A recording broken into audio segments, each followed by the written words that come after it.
Assalamualaikum warahmatullahi wabarakatuh. Selamat siang, teman-teman semua dan Pak Bud. Eh, Perkenalkan, saya Armalia Norma dengan NIM 2109 0123 130050. Perkenalkan diri, perkenalkan nama saya Muhammad Ibnu Nursin dengan NIM 210901231300053. Perkenalkan nama saya Fariza Muhammad Iswa Putra dengan NIM 21090123130076. Oke, jadi di sini kita akan mempresentasikan teknologi digital twin pada manajemen dan teknologi produksi kapal. Jadi yang pertama kita akan membahas apa itu digital twin, lalu yang kedua ada digital twin CPR 1.0, satu maaf 1.0, terus yang ketiga itu ada pengaruh pada manajemen produksi kapal.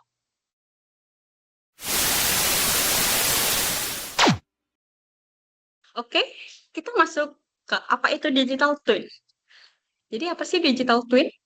Digital twin merupakan kembaran virtual dari benda nyata yang terus hidup, bukan sekadar model tiga dimensi statis. Apa yang membedakannya? Yang membedakannya adalah data mengalir dua arah.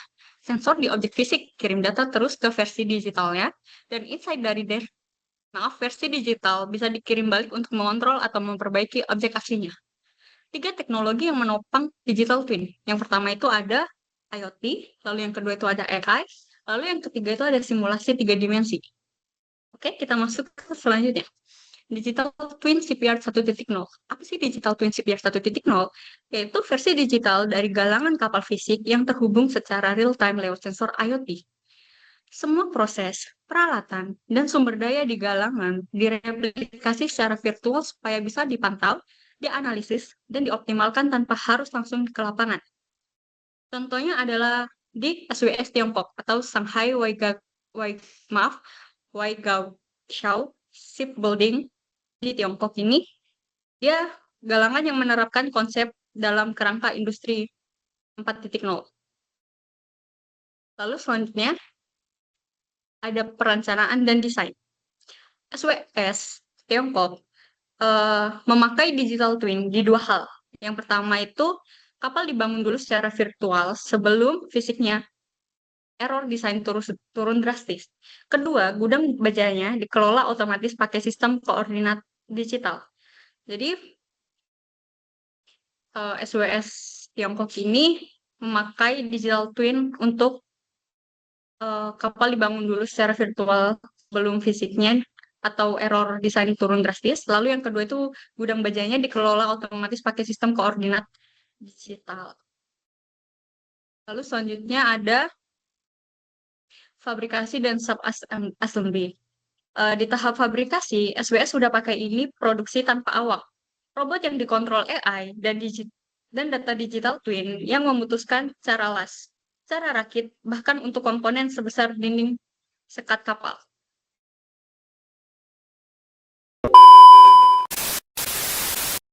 Selanjutnya untuk perakitan dan pengelasan blok. Terkait optimasi penempatan bloknya sendiri, itu menggunakan sistem yang mensimulasikan penempatan blok kapal di area perakitan dan jalur pengangkatan secara virtual terlebih dahulu, untuk memastikan alokasi ruang yang optimal dan alur kerjanya efisien. Kemudian penjadwalan sumber daya.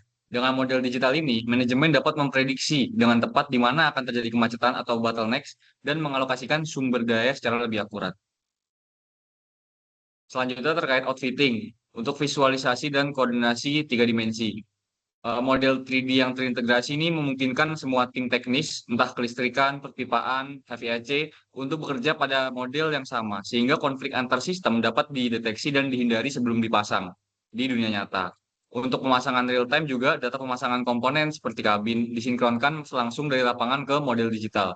Kemungkinan pemantauan kemajuan secara real time. Selanjutnya untuk launching dan pengujian.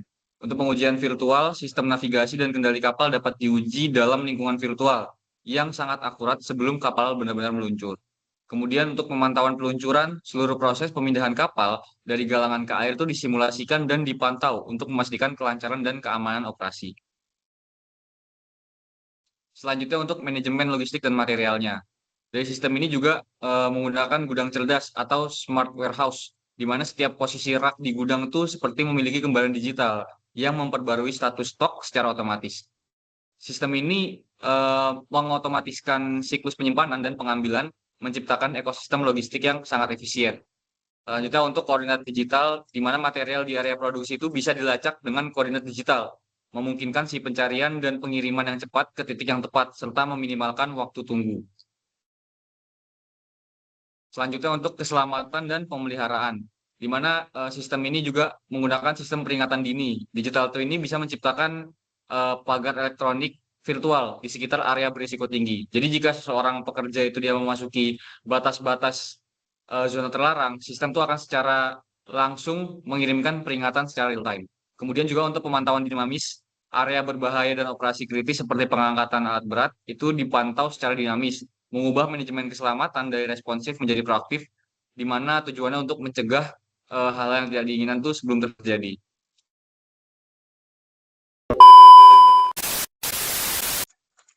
Ya, selanjutnya dari kelebihan dari digital twin tadi itu berpengaruh juga ke manajemen produksi kapal. Dikarenakan dari segi penjadwalan menggunakan digital twin ini menggunakan simulasi skenario, menggunakan skenario bagaimana jika atau what if, sehingga beberapa orang yang bertanggung jawab seperti manajer produksi atau eh, owner kapal itu dapat memantau langsung terkait produksi atau progres dari produksi pembangunan kapal tersebut.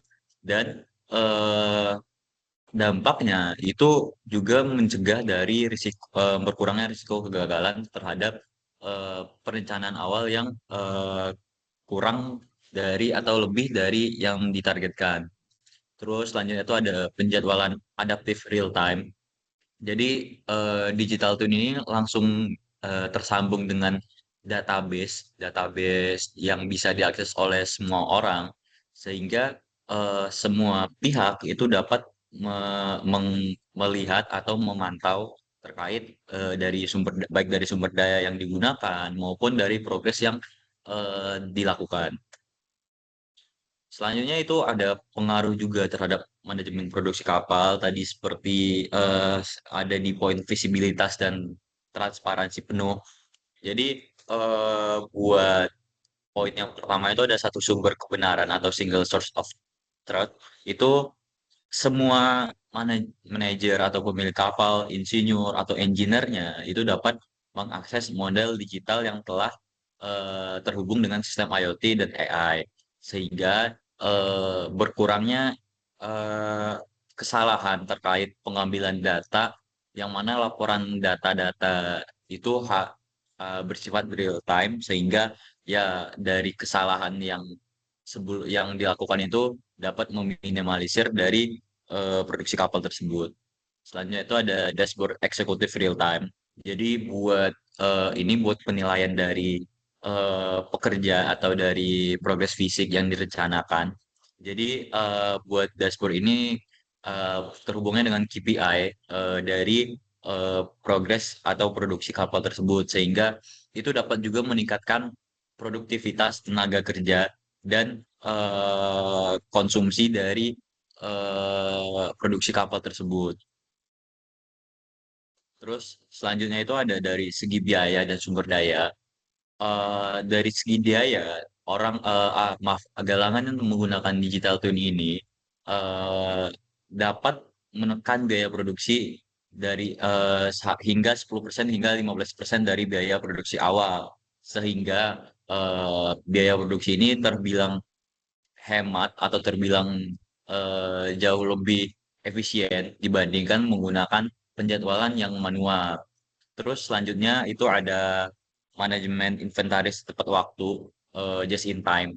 Jadi sifatnya di sini, just in time di sini bersifat ketika sumber daya suatu untuk memproduksi kapal misalnya baja atau eh, aluminium atau baja yang lainnya itu berkurang atau bertambah, itu data real time-nya langsung terhubung dengan database yang awal, sehingga dapat memantau dari sumber daya yang mau habis apa aja dan sumber daya yang diperlukan untuk penambahan sumber daya itu apa aja, sehingga eh, berkurangnya ya dari kerusakan material yang lama-lama eh, disimpan atau gimana nya.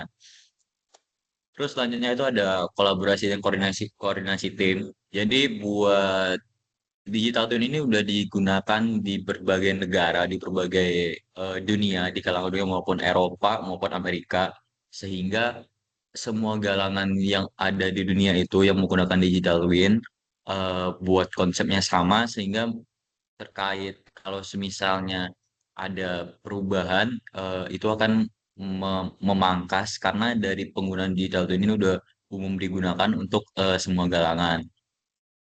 Terus di poin kedua itu ada integrasi rantai pasok. Maksudnya di sini tuh buat digital twin ini juga tadi sebelumnya saya jelaskan terkait data real time sumber daya yang digunakan, sumber daya baja atau sumber daya untuk produksi, itu juga memantau terkait jadwal pengiriman komponen. Sehingga dari penjadwalan pengiriman komponen tersebut bisa tepat waktu dan tidak mengulur waktu atau memperlambat waktu dari waktu produksi yang telah direncanakan.